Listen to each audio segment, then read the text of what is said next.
Assalamualaikum warahmatullahi wabarakatuh. Salam sejahtera untuk kita semua bosku. Salam NKRI, salam merah putih. Ya. Selamat pagi, selamat siang, selamat sore, selamat malam bagi siapapun kalian yang menonton di waktu yang saya sebutkan tadi. Mari kita simak videonya. Mata ini indah melihatmu, rasa ini rasakan cintamu, jiwa.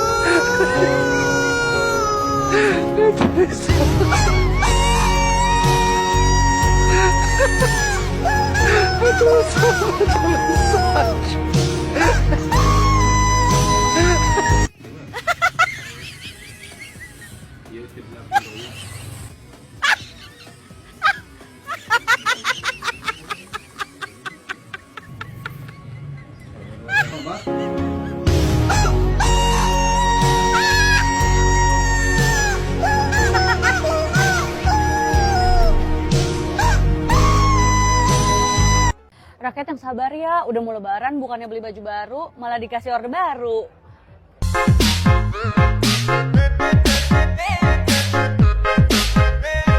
Rakyat yang sabar ya, timnasnya kalah sama Kang Guru, rakyatnya kalah sama RUU.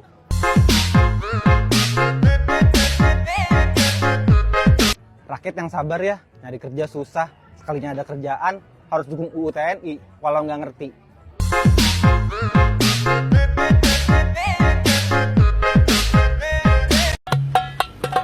Bangun pagi-pagi, enaknya minum kopi, sambil buka sosmed baca berita terkini. Di suatu negeri ngakunya demokrasi, pas dikritik dikirim pala babi. Ayo sama-sama sebutkan fakta-fakta yang sudah biasa ada di negeri Konoha. Ayo sama-sama sebutkan fakta-fakta yang sudah biasa ada di negeri Konoha. Di suatu hari ada yang diwawancara soal pala babi, tanggapannya gimana? Malah dijawab mending dimasak aja.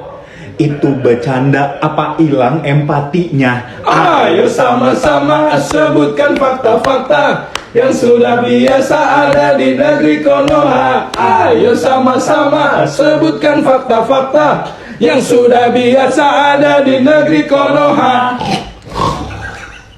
Kak, yang buat peraturan kan legislatif, apakah presiden ikut andil juga?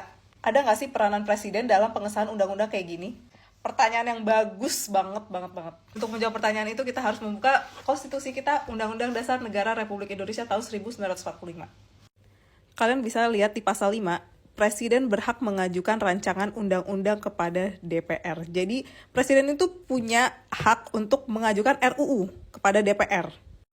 Kemudian di pasal 20 ayat 2, setiap rancangan undang-undang dibahas oleh DPR dan Presiden untuk mendapat persetujuan bersama. Jadi DPR dan Presiden itu membahas dan memberikan persetujuan terhadap rancangan undang-undang. Terus di ayat 4-nya, Presiden mengesahkan RUU yang telah disetujui bersama untuk menjadi undang-undang. Jadi Presiden itu mengesahkan RUU untuk menjadi undang-undang. Jadi walaupun DPR itu mempunyai kewenangan untuk membentuk undang-undang, tetapi peran presiden itu justru besar banget dalam pembentukan undang-undang. Karena dia bisa mengajukan RUU, terus RUU-nya juga dia juga yang bahas, memberikan persetujuan juga, dan mengesahkan undang-undang.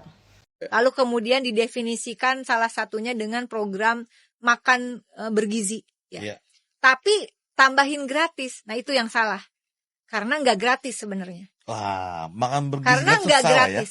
Ya? Ketika ditempelin frasa gratis. Itu seolah-olah itu pemberian rakyat nih, tangan di bawah minta dikasih. Jadi gratis. Padahal itu dari anggaran negara. Yeah. Tapi keinginan untuk rakyat makan bergizi itu keren. Dan menjadi konsep negara. Menjadi perhatian negara.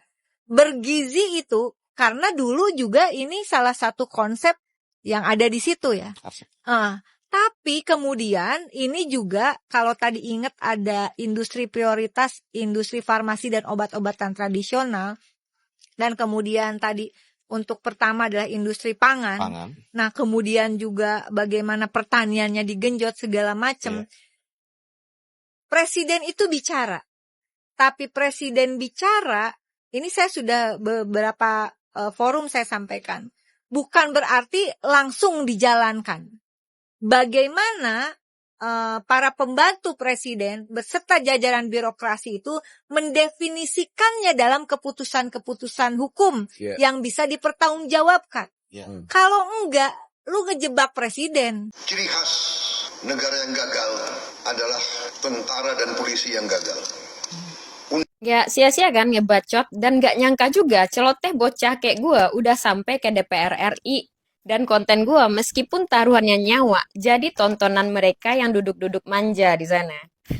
Semoga peringatan keras dari Pak Prabowo terhadap TNI dan Polri benar-benar jadi evaluasi bagi mereka. Sehingga nggak ada lagi rakyat yang dirugikan. Jadi semua yang hijau sama yang coklat ini udah dikumpulin sama Pak Prabowo, dikasih wejangan, siraman rohani gitu ya. Kalau pakaian dinas kalian itu pemberian rakyat, jangan dipakai buat gaya-gayaan doang Pak. Nggak keren. Ketika kalian Bapak Akpol dan TNI memilih mengabdi, jiwa raga kalian memang buat rakyat dan buat negara. Jadi kalau nggak kuat, ya nggak usah sampai gadai sawah segala lagi. Kalau pengen kaya ya dagang aja Pak, daripada pas sudah jadi pebisnis dari dalam. Jangankan kepentingan keluarga deh, kepentingan pribadi aja harus dikesampingkan dulu. Itu baru namanya integritas. Masa saya harus dikte lagi sih Pak? Nanti dibilang ujaran kebencian. Jadi jangan nyambi lagi ya Pak ya. Sambil pakai seragam, joget-joget TikTok sambil nyanyi-nyanyi, nggak etis dilihatnya. Kalau mau jadi artis ya jadi artis sekalian, nggak ada yang larang. Tapi utamakanlah tugas kalian Pak, karena itu pilihan kalian sendiri kan. Dan jangan jadi preman juga, malak-malak orang di jalan. Ngapain? Kasihan liatnya, nggak keren, mental miskin dipiara. Kan udah gajian tiap bulan. Dan jangan jadi makelar masalah orang juga Pak. Emang tugas kalian mengayomi, melayani, dan melindungi itu kan Pak. Pokoknya kali ini gue respect sama Pak Prabowo. Emang puyeng ya Pak ya ngurusin negara dengan manusia yang beragam tipenya. Dan harus dibenerin dulu baru bisa kerja. Koreksi kalau bener. So tulis pendapat kalian netizen di drop komen. Jadi jangan nyariin gue lagi ya Pak ya. Gue bukan buronan kok, santai. Dengarkan dan simak baik-baik video ini ya. Walaupun ada sedikit usaha-usaha entah dari mana ya kan untuk selalu menurunkan semangat dan masa depan, semangat dan harapan daripada anak-anak muda kita, saya tegaskan di sini tidak benar dan kita akan maju terus. Biar anjing menggonggong, kita akan maju terus. Ya, setelah beberapa waktu lalu presiden kita ini sempat mengatakan endasmu kepada rakyat yang kritis. Sekarang dia pun mengatakan biarkan anjing menggonggong. Pernyataan ini dia tujukan kepada rakyat Indonesia yang saat ini kerap kali mengkritisi kebijakan-kebijakan pemerintah. Emang agak lain ya, presiden kita yang satu ini jelas ya menunjukkan bahwa seorang Prabowo Subianto ini anti kritik. Kritikan pertama dijawab endasmu, kritikan kedua dibalas dengan biarkan anjing menggonggong. Terima kasih kepada Pak Prabowo yang terhormat. Gua lebih bangga dikatakan anjing menggonggong daripada anjing penjilat yang hanya mampu mengibaskan ekornya saja. Dan Anda tahu dong Pak Prabowo Subianto, siapakah anjing-anjing penjilat yang hanya mampu mengibaskan ekornya saja. Jadi untuk seluruh rakyat Indonesia yang kritis, kita tetap bangga. Walaupun kita disamakan oleh seekor anjing, gak apa-apa, kita anjing menggonggong, bukan anjing penjilat seperti mereka-mereka itu. Tetap semangat, rakyat yang kritis, hidup rakyat kritis. Untuk Pak Prabowo Subianto, terima kasih untuk contohnya. Next, jangan protes jika rakyat pun mengucapkan kata-kata yang kasar karena rakyat mencontoh pemimpinnya sendiri. Ya Allah, mudah-mudahan ijazah aslinya datang di pengadilan ini. Kalau begitu, saya akan bersujud, saya akan istighfar, saya akan minta ampun, saya akan minta maaf ke Jokowi, saya akan minta maaf ke keluarga besar Jokowi, saya akan minta maaf ke semua sekolah Jokowi, saya akan minta maaf ke semua media. Saudara saksi Bapak Mahmud Nurwindu ya, saya tidak punya niat ya sedikit pun, berpikir aja nggak berani saya untuk mempermainkan Al-Quran. Itu perlu Bapak catat, saya tidak pernah mempermainkan Al-Quran. Dan kalau saya lihat gestur tubuhnya Bapak dari tadi yang gulung-gulung kabel, batu-batu, gelisar, saya itu justru saya yang punya keyakinan bahwa keterangan Bapak ini banyak sekali ya kebohongan dan ketidakpastian. Nah untuk itu saya doakan semoga Allah mengampuni Bapak ya. Nah, ya, singkat Pak Kim. Jadi gini Pak Mahmud Nurwindu, sebenarnya saya nggak punya kepentingan di ranah ini. Ini antara Anda dan Mas Bambang Tri ini. Cuma saya ingin meluruskan cara berpikir Bapak supaya Bapak selamat, saya selamat. Sama dengan begini, seandainya saya berapa kuasa hukum? 1, 2, 3, anggaplah ini 7 orang ya. Saya naik mobil bersama teman-teman saya ini 7 orang. Ini tiba-tiba saya nyetir, saya di stop polisi. Saudara, Bapak tolong tunjukkan SIM-nya. Saya di stop Polantas. Terus saya jawab gini, masa Bapak nggak percaya saya punya SIM? Ya mana tunjukkan. Ini teman-teman saya ini dulu pernah ngurusin sama-sama bareng-bareng sama saya. Nah kan nggak menyelesaikan masalah Pak Mahmud. Begitu saya tunjukkan SIM saya, selesai masalah. Nah, jadi yang dibutuhkan sidang ini bukan teman-temannya Pak Jokowi, tapi ijazah aslinya. Nah, seperti bagaimana saya di jalan dimintai SIM yang saya tunjukkan teman-teman saya. Dulu saya ngurusinnya sama ini. Nggak menyelesaikan masalah Bapak Mahmud ya. Nah, mudah-mudahan nanti ending dari sidang ini saya berharap, berdoa, bermohon, ya Allah, mudah-mudahan ijazah aslinya datang di pengadilan ini.